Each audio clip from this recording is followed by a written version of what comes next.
네, 안녕하세요. 오늘 벨벳 시네마 상영 진행을 맡은 큐레이터 최주용입니다. 오늘은 안소혜 감독님의 영화 이종을 함께 보셨고요. 관객과의 대화를 위해 안소혜 감독님과 프로듀싱을 해주신 허유림 PD님께서 이 자리에 나와주셨습니다. 두 분 관객분들께 간단하게 인사말 부탁드리겠습니다. 네, 안녕하세요. 이종 연출 맡은 안재라고 합니다. 반갑습니다. 네, 안녕하세요. 이종 PD 역할로 했던 허유리입니다.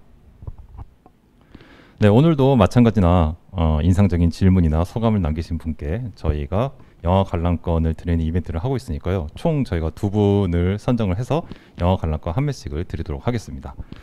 네, 이종격투기 시합을 앞두고 있는 주인공이 어릴 적 소식이 끊겼던 아버지를 스파링 상대로 만나게 된다. 이것이 영화 이종의 스토리라고 볼 수 있을 것 같은데요. 짧고 함축적인 단편의 미덕을 아주 정석적으로 웰메이드하게 만든 영화였다고 생각이 듭니다. 이 이야기를 어떻게 구성하게 됐는지 궁금한데요. 감독님께서 한번 말씀해 주시겠어요? 네, 원래 뭐 사실 이종격투기라는 건 제가 되게 즐겨보던 취미 중에 하나였었는데 졸업 영화를 준비하는 과정에서 뭔가 좀 졸업할 때는 내가 재미있는 거를 하고 싶다라는 생각이 가장 많이 들었었던 것 같고, 그렇다면 그냥 단순히 재미있는 것만 하는 것보다는 거기에 좀 나만의 이야기를 담고 싶다라고는 생각이 들었었던 것 같아요. 그래서 내 이야기 중에서 아직 안 보여준 게 뭐가 있을까 고민을 하다가 그래, 계속해서 좀 숨겨왔었던 좀 나의 아버지에 대한 이야기를 한번 내가 좋아하는 것과 접목을 시켜서 진행을 해보자라고 생각을 해서 이제 쓰게 됐고, 그리고 또 이제 촬영 감독을 했었던 형이랑도 액션 영화를 한번 찍어보자라는 얘기를 전부터 했었어서 그런 것들이 막 종합돼서 이제 그런 시나리오를 쓰고 만들게 됐었던 것 같습니다. 물론 이거를 디테일하게 말씀을 해주실 것까지는 없겠지만 방금 이제 숨겨왔었던 아버지에 대한 이야기라고 말씀하시니까 뭐 아주 이것과 뭐 동일할 수도 동일하지 않을 수도 있겠지만 어쨌든 간에 약간의 그런 본인의 경험이 약간 묻어나 있는 스토리다라고 이해를 해도 괜찮은 걸까요? 예, 뭐 맞습니다. 저는 뭐 그런 부분들을 딱히 숨기지도 않았었고, 그러니까 이야기를 하는 데 있어서 숨기지도 않았었고, 뭐 그런 것들을 숨겨야 된다고 생각하지도 않았었는데, 제가 아까 말씀드렸던 어떤 숨겨왔었던이라는 부분에 대한 표현은 지금까지 영화로서 제대로 마주하지 않았었던 부분이었었던 것 같습니다. 우문현답 감사합니다. 네. 이종이라는 제목이 어떻게 나오게 된 것까 좀 궁금한데요. 이종격투기가 영어로 보니까 하이브리드 마샬 아츠잖아요. 여기서 이종은 서로 다른 무술이라는 뜻인데 영화 이종의 영어 제목을 보면 different kind인 것과 같이 이종격투기의 이종과 비슷한 의미로 쓰인 것 같아요. 그렇다면 이 서로 다른 둘이란 영화 속에 나오는 주인공과 아버지 역을 맡은 우재를 말하는 것 같은데 이 둘을 다른 사람이라고 할 수 있나? 뭐 어떻게 보면 다른 길을 걸었으니까 그렇게도 말할 수 있을 것 같지만 다시 질문으로 돌아가면 이종이라는 제목은 어떤 의미일까요?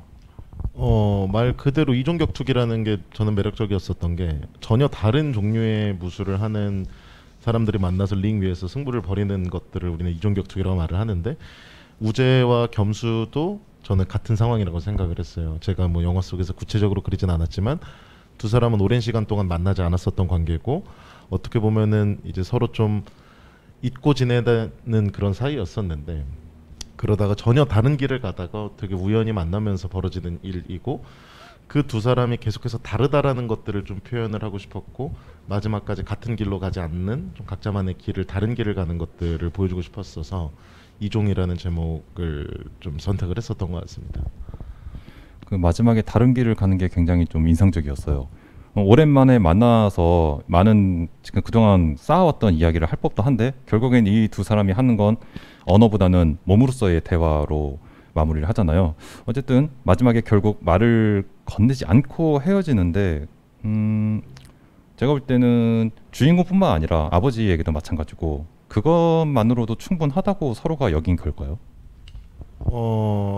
그 엔딩에 대한 부분도 사실은 시나리오 과정에서 상당히 많은 고민이 있었고 다양한 버전들의 엔딩이 있었던 것 같아요. 뭐 예를 들어 옥상에서 둘이 대화를 하기도 하고, 실제로 그거는 아마 시나리오에까지 써놨었는데 이제 촬영을 하지 않았었던 것 같아요. 근데 가장 큰 이유는 아까 말씀해 주셨던 것처럼 두 사람의 대화는 이미 1라운드, 2라운드, 3라운드를 통해서 정리가 됐다고 생각을 하고, 우재 또한 가정이 있는 상황이고 겸수 또한 너무나도 지금까지는 잊고 살고 다른 길을 걸어왔다 보니 어떻게 보면은 지금 이 순간에 그런 몸의 대화를 마치고 각자의 길을 걸어가는 것이 그 두 사람한테 있어서는 최선의 선택이지 않았을까? 서로의 지금의 상황을 지킬 수 있는 그런 생각들을 좀 했었던 것 같습니다.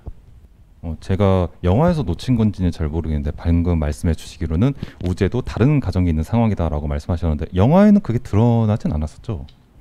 이제 짧게 지나갔기는 했습니다. 예를 들어 이제 겸수가 우재 핸드폰을 볼 때 그 핸드폰 배경화면에 이제 다른 가족과 찍은 사진이 있었다라고 좀 보여주고 싶었는데 아무래도 좀 짧은 순간 지나가다 보니까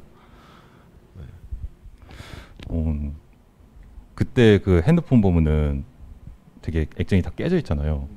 그거는 우연 그것 때문에 또 묘한 감정이 또 느껴지는 것도 있었는데 그게 일부러 진짜 그렇게 깨진 핸드폰을 소품으로 준비하신 걸까요? 예, 뭐 깨진 핸드폰을 준비해달라고 제가 미술 감독한테 요청을 했었고 뭐 그 이유는 그냥 저만이 좀 생각을 했었던 부분들인데 어떤 뭐 미장센이라든지 감정적인 부분들보다는 겸수의 캐릭터 자체를 좀 그렇게 러프한 캐릭터로 잡아주고 싶었고 어디로 어떻게 튈 줄 모르는 그런 인물로 좀 잡아주고 싶었는데 핸드폰이 그걸 상징하는 것 중에 하나였던 것 같습니다. 네, 확실히 그런 작은 소품을 통해서도 어떤 인물의 디테일이나 성격의 디테일이 살아나는 거 보면은 참 영화의 미장센이라는 것에 뭐 어떤 마법이랄까요? 그런 게 또 느껴지는 것 같습니다. 실제 겸수 캐릭터의 성격도 그러하지만 전체적으로 겸수의 감정이 어떤 표정이나 눈빛 그리고 행동으로 표현되잖아요. 그러다 보니까 시나리오에서는 이 감정이 아무래도 영화보다는 다소 피상적으로 표현될 수밖에 없지 않았을까라고 상상을 해보게 되는데 그래서 제가 피디님께도 한번 여쭤보고 싶었어요. 처음 이 시나리오를 보시고 느끼셨던 감정 그리고 그 시나리오가 영화되어 나왔을 때 피디님이 시나리오를 보시고 떠올랐던 어떤 감성과 다른 지점도 있지 않았을까라고 상상을 해보는데 한번 자유롭게 한번 말씀 좀 부탁드리겠습니다. 처음에 시나리오 받았을 때는 사실 학교에서 액션 영화를 기획하고 이제 촬영하는 경우가 거의 없으니까 거기에 대해서 되게 흥미를 느꼈던 것 같아요. 어쨌든 이게 이종 격투기고 뭐 이종 격투기뿐만 아니라 이제 뭐 부자 간의 얘기도 다루고 있다 보니까 조금은 드라마적인 부분도 있어서 이제 같이 그걸 갖고 가는 영화를 이제 제작해 보는 게 너무 재미있었고 그리고 그 사실 딱 시나리오 처음 받았을 때 저는 너무 잘 읽혀가지고 조금 놀랐었어요.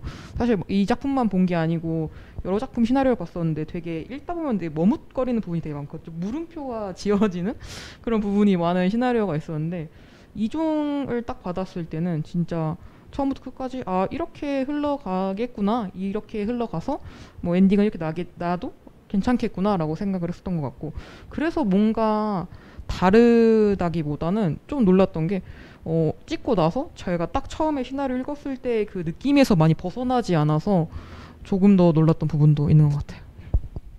역시 시나리오 때부터 제가 앞서 말씀드렸던 어떤 짧고 압축적인 굉장히 정석적인 영화, 단편 영화라고 제가 말씀을 드렸는데 시나리오 때부터 그런 미덕이 잘 살아났던 것으로 보입니다. 그 장소 섭외도 PD님이 하셨다고 제가 들었는데 혹시 장소를 섭외하는 데 있어서 주안점을 두신 점이 혹시 있을까요? 장소 섭외는 진짜 서울부터 경기권 지역까지 다 리스트업을 했었어요. 처음에 이제 감독님이 딱 원하는 느낌이 되게 정확하세요. 그게 제일 좋았던 부분이기도 한데 그 정확한 느낌을 이제 뭐 그런 게 있었어요. 되게 뭔가 너무 새 거는 아니었으면 좋겠고 뭐 이런 부분들이 굉장히 명확해서 진짜 제작팀 친구들이랑 다 같이 네이버 지도를 열고 존재하는 체육관을 다 리서치를 해가지고 이제 거기서 그 뭐 네이버 블로그 같은 거 보면서 사진 다 보면서 이제 감독님이 원하는 그 느낌의 공간들이 몇 개 없더라고요. 뭐 서울에 한 두세 개 있었고 뭐 안산에 하나 있었고 뭐 수원 쪽에도 하나 있었던 것 같은데 이제 그걸 이제 감독이 보시고서 이제 여기로 하고 싶다라고 하셔가지고 이제 섭외를 하게 됐었어요. 이제 아무래도 상업 영화도 그렇고 어떤 복싱 선수들을 다룬 그런 영화들이나 그런 컨텐츠들을 보면 뭐 거의 약간 오늘 영화에서 보았던 그런 미장센이 보이는 장소들이 대부분이었는데 막상 그걸 찾아보면 또 그런 장소가 잘 없나 보네요. 네, 대부분 복싱장이라고 해도 대부분 뭐 이종격 투기장이라도 복싱장인 경우도 많고 아니면은 뭐 어린이들을 위한 그런 공간이나 아니면 좀 이렇게 신식으로 돼 있는 공간들도 너무 많았고 그래도 지하면 안 되고 지상이어야 되고 이런 것들을 다 배제하고 나면은 생각보다 그렇게 막 많진 않았던 것 같아요. 혹시 그랬군요. 섭외하는 데 있어서는 혹시 어려움은 없으셨어요? 사실 어려운 거는 그 교도소 장면 나오는데 교도소가 제일 힘들었고 그냥 처음에 딱 갔을 때 그 체육관 쪽에서는 좀 긍정적으로 생각해 주셔가지고 어쨌든 이게 홍보의 역할도 어느 정도 있다고 생각을 하시고 그리고 나오는 배우들도 어느 정도는 이제 조금은 아는 배우들이어서 그런지 학생 영화지만 그래도 좀 잘 봐주셔가지고 잘 그렇게 찍었던 것 같습니다. 네, 말씀하셨듯이 지하가 아니라 지상이어야 된다. 저도 그게 굉장히 공감을 하는데 이제 영화에서는 그냥 감상을 하면은 잘 모르고 넘어갈 수도 있지만 그 두 번째 후반부 스파링 할 때는 시간이 좀 지나서 이제 노을빛이 들어오는 그런 그 조명 세팅을 하셨더라고요. 그것 때문에 이제 좀 더 이제 감정이 더 이제 증폭되는 그런 효과를 저희가 볼 수 있었습니다. 그 굉장히 익숙한 마스크를 저희가 또 봐서 반가웠는데 이미 많은 영화와 드라마를 통해서 우리에게 많이 익숙해진 겸수 역을 해주신 이정현 배우님께서 또 다시 본인의 매력을 아낌없이 발산을 해주셨는데 이정현 배우님과는 어떻게 함께 작업하게 되셨나요? 뭐 원래 알고 있던 사이는 아니었고요. 처음에 이 시나리오를 쓰면서 우연히 그 이제 SNS에서 미스터 선샤인에서 출연했었던 영상 클립을 보게 됐는데 뭔가 그 마스크에서 느껴지는 어떤 도끼, 그 다음에 어떤 대사를 많이 하지 않더라도 마스크에서 좀 그냥 눈빛에서 메시지가 전달이 되는 그런 배우라는 생각이 들어서 피디님한테 좀 부탁을 드렸었죠. 이 배우랑 같이 하고 싶다. 그래서 그 뒤로는 뭐 피디님이 알아서 연락해 주시고 뭐 저는 뭐 그냥 그랬었던 것 같습니다. 그럼 이제 턴을 넘겨서 피디님 그러면 어떻게 그 이정현 배우님과 컨택을 하셨는지. 아 진짜 딱 처음에 얘기 들었을 때 진짜 조금 헉 했었어요. 이게 어쨌든 학생 영화라고 조금 표현 졸업 영화여가지고 이제 대부분 연기과 내에서 쓸 생각을 조금은 하고 있었는데 근데 차라리 정확하게 이렇게 찝어주셔서 또 좋았던 점이 차라리 이 사람을 찝으면은 이 엔터테인먼트와 이제 커넥을 하면 되는 부분이어가지고 그래서 이제 딱 커넥을 하려고 했는데 아무리 졸업 영화라지만 그냥 뭐 시나리오만 띡 보내고 이런 것보다는 이제 이정현 배우가 갖고 있는 이미지, 우리가 원하는 이미지, 이정현 배우가 이제 얻을 수 있는 이미지 효과 이런 거를 저희가 다 PPT로 만들어서 이제 거기 엔터에 연락을 했고 근데 엔터 이사님이 좀 좋게 봐주셔가지고 또 만나서 미팅을 하게 됐는데 이제 뭐 이정현 배우도 긍정적으로 생각하고 그 PPT가 조금 마음에 드셨다고 하셔가지고 좀 뿌듯했던 기억도 있고 섭외는 그렇게 되었습니다. 그렇죠. 사실 단편 영화에서 PPT까지 준비해서 하는 경우는 좀 드물기는 해요. 예. 말씀을 들어보면은 감독님도 되게 명확한 그림을 가지고 그리고 그에 따른 프로세싱을 또 피디님도 되게 명확하게 하고 계시고 뭔가 두 분의 굉장히 좋은 시너지가 발휘된 영화가 아닐까 그런 생각도 들었습니다. 저는 이정현 배우님 말고도 이제 우재 역을 하신 전우재 배우님도 좀 궁금하더라고요. 이 배우님은 액션 배우님이신 건가 아닌가 좀 헷갈렸다가 스파링 막 시작할 때 주먹을 붕붕 휘두르잖아요. 그래서 그게 아닌가 보다라고 했는데 뒤를 가보니까 상당히 거친 액션을 이렇게 소화하시는 거 보니까 그럼 앞에 나오는 붕붕 휘두르는 건 뭐 그가 과거에 길거리에서 주먹을 휘두르는 어떤 그런 습관이 그게 묻어나오는 그런 어떤 캐릭터 설정이구나라고 좀 이해를 했는데 그 전우재 배우님은 어떤 배우시고 또 어떻게 함께하게 되셨는지 궁금합니다. 일단은 우재역에 출연해 주셨던 전우재 선배 같은 경우에는 이제 무술 감독 겸 액션 배우로 활동을 하고 계시고 사실은 뭐 되게 큰 작품들 위주로 좀 많이 하셨던 그런 선배님이신데 이제 제가 이 영화를 딱 쓰고 이제 찍어야겠다라고 마음을 먹었을 때 가장 막혔었던 게 이제 무술이었다 보니까 그러면은 단순한 방법이지만 인스타에 무술 감독이라고 검색을 해보자. 그래서 검색을 해봤는데 이제 몇 분 안 뜨셨는데 그중에 이미지가 제일 좀 괜찮았었던 분을 선택을 했는데 그게 이제 전우재 선배였던 거죠. 근데 또 이게 때마침 또 학교 선배셨어가지고 같은 그 영화과 선배셨어가지고 이렇게 조심스럽게 DM을 드렸는데 너무나 흔쾌하게 같이 하고 싶다라고 해주시고 심지어 어느 정도 좀 후원을 좀 해주시기도 하셨고 되게 많은 도움이 됐던 그런 선배님이신 것 같습니다. 오히려 그렇게 학교 선배님들이 후배한테 그렇게 연락을 받으면 되게 좋아하시더라고요. 네, 그러신 것 같습니다. 그 액션 장면 연출에 있어서 이제 저희가 많이들 궁금해하는 건데 이제 무술 감독이 따로 있잖아요.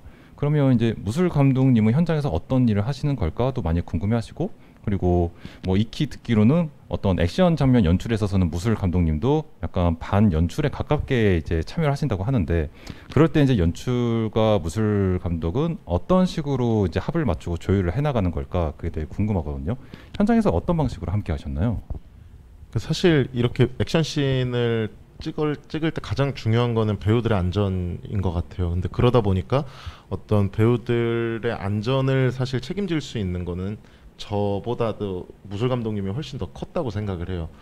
그러다 보니까 현장에서 저는 이제 사실 디렉션을 어떻게 좀 드렸었냐면은 1라운드에서는 뭐 예를 들어서 1라운드는 둘이 서로 탐색하는 과정이고 알아가는 과정이고 2라운드는 어떤 원망이고 3라운드는 뭐 배신감이다 뭐 이런 식으로 어떤 키워드를 던져드리면은 거기에서 뭐 맞는 어떤 그럼 여기선 클린치가 들어가면 좋을 것 같고 여기서는 얼굴을 좀 막는 액팅이 들어가면 좋을 것 같고 이런 것들을 되게 사전에 많이 의견 공유를 하고 합을 맞춰가는 것도 저도 계속 참여하면서 아 이렇게 나오는구나를 좀 고민을 했었던 것 같고요. 그리고 사실 무술 감독님께서 어떤 컷 지점도 되게 많이 봐주시는 편인 것 같아요. 여기서는 이 커트가 들어가야 되고 다른 거는 이 커트가 들어가야 되고 이런 것들을 되게 많이 의견을 주시고 그러다 보니까 거의 무술씬 액션씬 같은 경우에는 저는 이제 고민할 게 어떤 이미지 이걸 어떤 사이즈로 가지고 가야 될지 그 다음에 이것들을 찍어놨을 때 어떤 식으로 편집을 붙여야 될지 그런 부분들에 대해서 많은 고민을 했었던 것 같고 어떤 무술의 합이라든지 그런 것들은 이미 사전에 다 약속이 되어 있으니 그것들을 무술 감독님께서 좀 진행을 해주시는 그런 형식으로 좀 진행이 됐었던 것 같습니다. 말씀하신 대로 그 현장에서 안전이 정말 중요하잖아요. 어쨌든 만발의 준비를 한다고 하나 거친 액션이 들어가는 것만큼 부상의 위험이 분명히 존재하는데 그 현장에서 PD님 혹시 그거에 대한 대비라든가 그런 게 혹시 있으실까요? 대비라고 해도 가까운 병원을 알아두고 아 근데 뭐 우연히 저희 체육관 바로 옆이 큰 병원이었었고 그리고 이제 또 이런 매트 같은 것도 최대한 준비를 많이 하려고 여기저기서 이제 뭐 빌리거나 대여해가지고 매트도 많이 깔아놓고 그런 식으로 하고 이게 더웠어가지고 좀 탈진 안 되게끔 이제 뭐 그런 것도 잘 이온 음료 같은 것도 많이 준비해놓고 했던 것 같아요.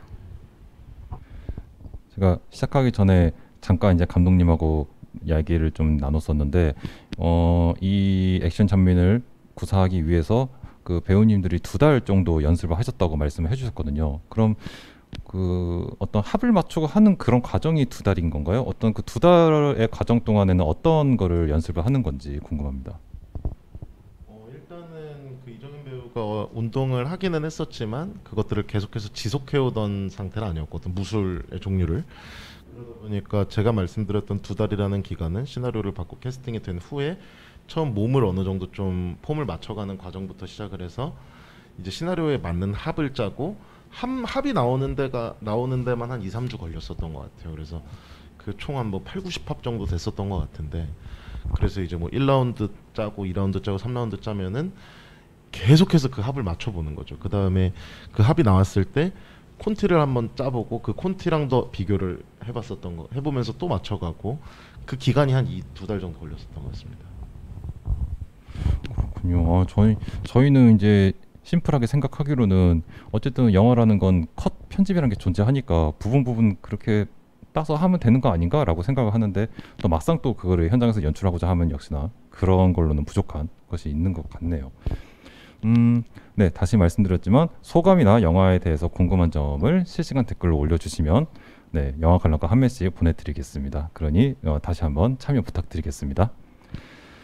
네, 제가 마지막 장면이 굉장히 인상 깊다고 말씀드렸는데 이게 엔딩 크레딧까지도 연결이 돼요. 그 크게 음악이 두 번 나오거든요. 첫 번째 전반부 스파링 할 때는 약간 좀 경쾌한 비트감이 있는 음악이 나오고 그리고 후반부 스파링 할 때는 조금 감정이 좀 증폭되어 있는 울림이 있는 그런 음악이 나오는데 정작 엔딩 크레딧 때는 샤워기 소리만 나오거든요. 왜 우리가 뭔가 들려주고 싶지 않을 때 뭔가 샤워기를 틀어놓는다거나 하는 경우가 좀 있잖아요. 아마도 분명히 우재는 겸수가 라커룸에 들어온다는 걸 분명히 알았을 거란 말이죠. 시합이 끝나면 보통 라커룸에 들어오니까.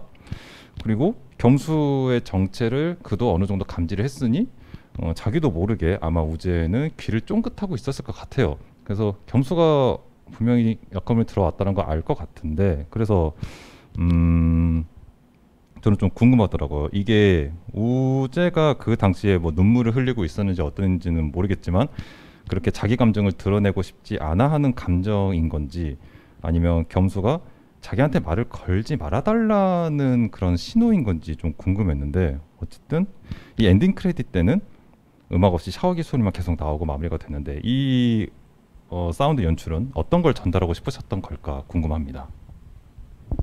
사실 그 부분에 있어서는 그 두 사람 다 저는 용기가 없었다고 생각을 하고 뭐 둘 중에 한 명이라도 용기가 있었으면 샤워실에서 나오던지 아니면 샤워실로 들어가던지 했을 텐데 그 둘의 관계가 아무리 부자 관계라고 할지라도 오랫동안 안 보면 남보다도 못한 관계라고 생각을 하거든요. 그러다 보니까 어떻게 보면은 겸수도 그렇고 우재도 그렇고 구태여 그런 노력을 하지 않았던 걸 수도 있고 할 이유를 느끼지 못했었던 걸 수도 있고 그러다 보니까 그냥 그렇게 좀 찝찝하게 저는 끝내고 싶었던 생각이 가장 컸던 것 같고요. 마지막에 샤워 소리, 그 샤워기 이렇게 물 흐르는 소리로 엔딩을 갔었던 이유는 어쨌든 겸수는 사실은 샤워를 하지 않고 집으로 돌아간단 말이에요. 샤워를 하지 않고 그런 찝찝한 감정으로 돌아가고 있는 돌아가는 그런 겸수와 우재는 뭐 안에서 물을 틀어놓고 씻을지 어떨지는 모르겠지만 어쨌든 그것 또한 좀 정리되지 않은 찝찝함을 연속적으로 좀 보여주는 게 관객들한테 좋지 않을까 제 뜻이 좀 잘 전달되지 않을까 하는 생각이 들어서 그렇게 좀 연출을 했었던 것 같습니다. 네, 어떻게 보면은 뭐 보는 사람 입장에서 여러 다양한 방식으로 해석을 할 수 있는 어떤 그런 사운드 연출이 아니었을까 그렇게 생각이 들었습니다. 갑자기 질문이 두 개가 한꺼번에 올라왔네요. 웨티슈님께서 영화 너무 잘 봤습니다. 사운드 질문을 드리고 싶은데요. 액션씬에 동시 소스를 얼마나 가지고 가셨는지 여쭤보고 싶습니다라고 질문을 해주셨습니다. 그러게요. 왜냐면은 액션씬에서 뭐 제가 생각했을 때 비율로 따지면은 한 3대7 정도? 3 정도가 동시고 7 정도가 후반에 폴리 작업으로 아마 만들었었던 것 같아요. 이게 사실 그 액션 영화에서 제일 중요한 게 또 사운드에서 느껴지는 쾌감이다 보니까 그런 부분은 동시로서 실제로는 그런 소리가 안 나잖아요. 또 때릴 때. 그러다 보니까 어떤 현장에서 가지고 갈 수 있었던 사운드들은 배우들의 호흡들 위주로 좀 가지고 갔었고 그 다음에 근데 아마 거의 대부분 후시를 했었던 기억이 나기는 해요. 네. 지금 또 이제 파랑님께서 몇 회차로 찍으셨는지 여름이라고 하셨는데 더위는 어떻게 대비하셨는지 궁금합니다라고 말씀하셨는데 아까 감독님이 말씀하셨듯이 이제 후시를 많이 사용하잖아요. 근데 이제 동시도 근데 해야 되니까 뭐 에어컨을 틀어놓을 수도 없는 노릇이고 그렇잖아요. 그래서 예전에 어떤 현장에서 어떤 배우님이 되게 짜증을 내시면서 어차피 후시할 건데 왜 이렇게 동시를 해야 되냐고 약간 화를 내셨던 기억도 좀 있는데 네, 이게 몇 회차 정도로 찍으셨던 건가요? 저희가 체육관 촬영은 3회차 촬영했고요. 교도소 촬영은 실제 교도소에 가서 찍은 거라서 1회차 추가로 찍어서 총 4회차로 찍었습니다. 교도소가 그 지역명이 나와 있던 것 같은데 그게 실제 그 교도소인가요? 예, 실제 그 교도소입니다. 네. 하루님께서 부자 관계를 보여줄 수 있는 방법은 다양할 것 같은데 합을 맞추기 어려운 액션인 복싱이라는 스포츠를 선택한 이유가 있으신가요? 이제 정확히는 이종격투기인 건데 여기에 대해서 어떻게 답을 해주실 수 있을까요? 제가 하고 싶어서 그랬었던 것 같습니다. 네, 뭐 이거는 사실 어떤 거창한 이유들을 말씀드리는 것보다는 그냥 제가 하고 싶었던 게 액션 영화이기 때문에 어떤 그런 몸을 쓰는 대화들이 어떤 드라마가 실린 주먹에는 그 뭐라 그랬지? 그 감정이 실리지 않은 주먹에는 반대군요. 왜냐하면 촬영 감독님이 이 얘기를 꼭 해달라 그랬었는데 드라마가 없는 펀치에는 감정이 실리지 않는다라고 그 멘트가 계속 기억에 나는 것 같습니다. 네, 감독님께서 아까 제일 처음에 이제 그동안 하지 않았던 이야기를 한번 해보자라고 말씀하셨는데, 근데 제가 이제 감독님의 필모그래피를 보니까 무단조퇴도 부모 자식 간의 이야기라고 볼 수 있고, 이제 최근작이었던 코리아타운도 신혼부부에 대한 이야기잖아요. 그러고 보니까 사실 가족이라는 키워드가 좀 일관적으로 좀 있는 것 같더라고요. 혹시 이 가족이라는 게 일종의 감독님의 화두라고 볼 수도 있을까요? 예, 저는 어떤 제 결핍을 영화를 찍으면서 충족하는 것들을 즐기는 약간 변태 같은 성향을 가지고 있는 것 같은데, 어쨌든 저는 가족이라는 형태에서 어떻게 보면은 좀 불완전한 가족의 형태에서 자랐다 보니까 그런 것들에 대한 결핍을 영화를 통해서 충족해 나가려고 했었던 것 같아요. 그러다 보니까 무단조퇴 같은 경우에도 그런 시도 중에 하나였었고, 코리아타운 같은 경우는 지금 생각해 보면 저랑 가장 멀리 떨어져 있는 영화라고 생각을 했는데, 그때 당시 찍을 때에는 지금 와서 생각해 보면 어떻게 보면 그 영화가 나랑 되게 가까운 영화일 수도 있겠다. 내가 나에 대한 이야기일 수도 있겠다라는 생각이 들었었던 것 같고요. 아마 또 계속해서 가족에 대한 영화들을 만들지 않을까. 근데 이제 그 가족이라는 그 형태에 대해서 바라보는 시선이 그렇게 따뜻할 것 같지는 않다라는 생각이 들고, 네, 그렇습니다. 지금 그러면 혹시 다음 작품에 대한 뭐 간략한 구상이라든가 하고 계시는 게 있으신지 혹시 소개해 주실 수 있으면 말씀 좀 부탁드리겠습니다.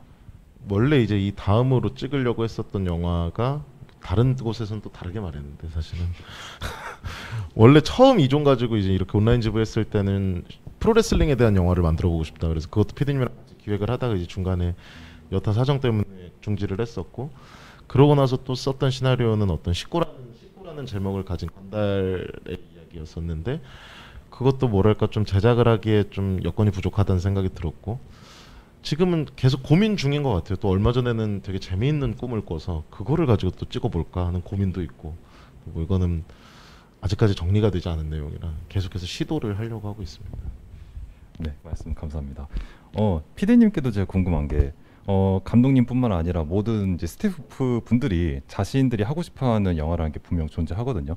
근데 특히나 프로듀싱은 특히나 현재 한국 영화나 드라마 시스템에서는 이게 기획 단계부터 같이 시작하는 경우가 많은데, 혹시 나는 앞으로 어떤 작품을 하고 싶다는 어떤 피디님의 생각이 좀 궁금합니다. 어떤 영화를 하고 싶다라는 생각보다는 뭔가 좀 더 많은 경험을 우선 해보고 싶고요. 뭐 어떤 영화든 어떤 것이든 이제 좀 더 경험을 위주로 해보고 그걸로 이제 좀 쌓아서 어떻게 보면은 조금 더 그냥 제 생각에는 뭐 그냥 스태프들이 조금 더 즐길 수 있는 현장 이런 것도 생각을 좀 많이 들었고, 뭐 소재적으로도 재밌는 게 있으면은 그냥 해보고 싶어요. 역시 피디님이라서 스태프들이 즐길 수 있는 현장이라는 어떤 되게 공동체 의식을 불러일으키는 그런 말씀을 해주셨을 것 같네요. 네, 제가 드리는 마지막 질문입니다. 이 영화에서 두 분이 가장 좋아하시는 장면 하나씩 꼽아주시고 그 이유에 대해서 말씀해 주시면 되는데, 역시나 감독님께서 먼저 말씀해 주시면 좋을 것 같습니다.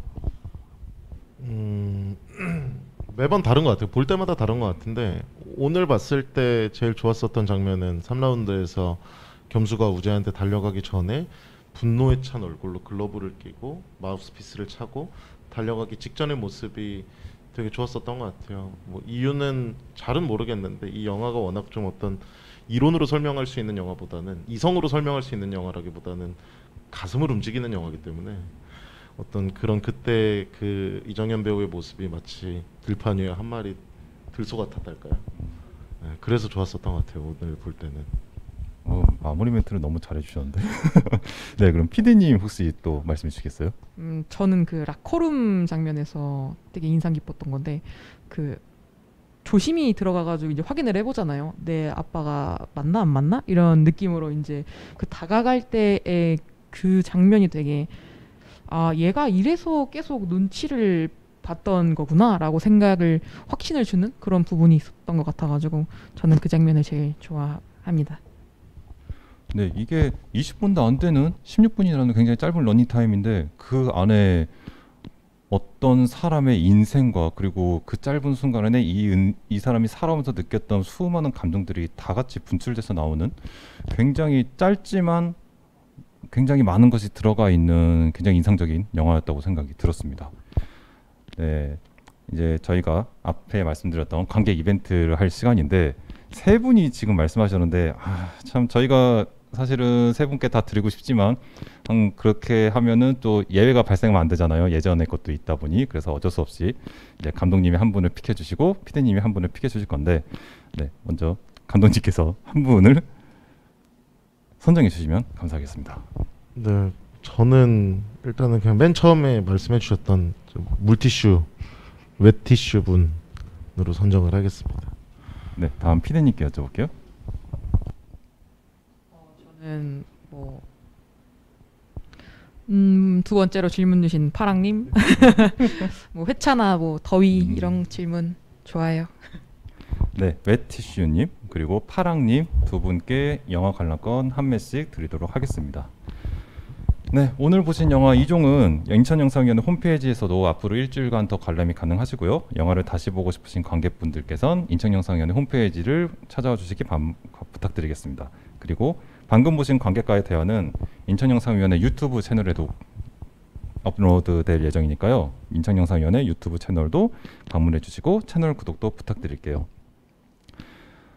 그리고 이번 시간이 2022년 별신의 온라인의 마지막 시간이었습니다. 네, 온라인은 오늘로 끝나지만 공공도서관과 그리고 여러 장소에서 하는 오프라인 상영은 아직도 남아있으니까요. 시간과 거리가 허락되신다면 찾아와 주셔서 함께 이야기할 수 있는 기회를 가졌으면 좋겠습니다. 그럼 영화 이종 관객과의 대화를 마치겠습니다. 함께해 주신 안소혜 감독님, 허유림 PD님 감사드립니다.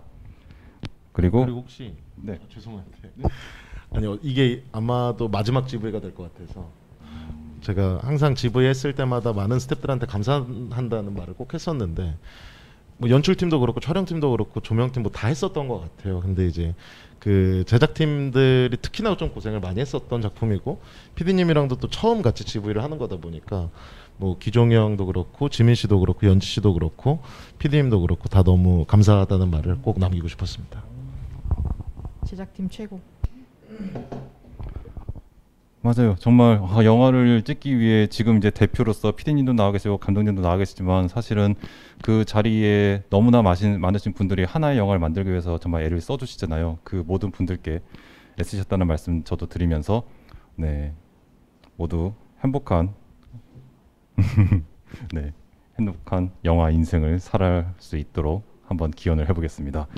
네, 그럼 이만 마치겠습니다. 지금까지 시청해주셔서 감사합니다. 안녕히 계세요.